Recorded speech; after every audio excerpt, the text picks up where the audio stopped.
मैं हम्पी आई थी एक आम टूरिस्ट ट्रिप के लिए। मुझे लगा ये बस पुराने खंडहर हैं, लेकिन ये जगह कभी विजयनगरा एम्पायर का दिल थी। मुझे यहाँ एक पुरानी बुक मिली जिसका नाम था the lost empire of Vijayanagara. उसमें लिखा था कि हम्पी कभी साउथ इंडिया के सबसे ताकतवर राज्यों में से एक था। पहले मुझे लगा ये बस एक पुरानी तस्वीर है, लेकिन फिर पेज के अंदर लोग चलने लगे जैसे शहर अभी भी जिंदा हो। मैंने पेज को छुआ और अचानक सब कुछ बदलने लगा। जब मैंने आंखें खोली, मैं आज के हम्पी में नहीं थी, मैं विजयनगरा में थी, करीब 1500 AD में, जब ये शहर दुनिया के सबसे अमीर शहरों में से एक था।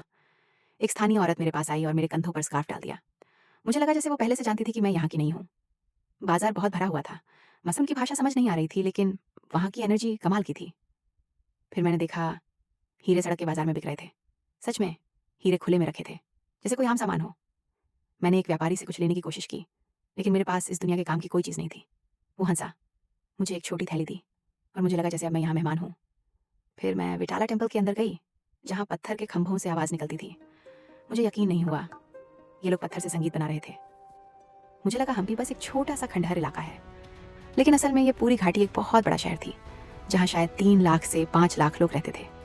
स्टोन चैरियट देखकर मुझे समझ आया कि यहाँ की इमारतें सिर्फ सुंदर नहीं थीं, उनमें कला, ताकत और यादें सब कुछ छिपा था। शाम के समय मैं एक उत्सव के बीच में थी। कुछ पल के लिए मैं भूल गई कि मैं भविष्य से आई हूँ, लेकिन फिर संगीत बदल गया।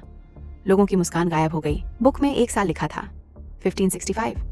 उसी साल तलिकोटा की लड़ाई हुई और विजयनगरा एम्पायर के लिए सब कुछ बदल गया। लड़ाई के बाद ये महान शहर उजड़ गया और फिर अचानक सब कुछ गायब हो गया। जब मैंने बुक फिर से खोली, तस्वीर बदल चुकी थी।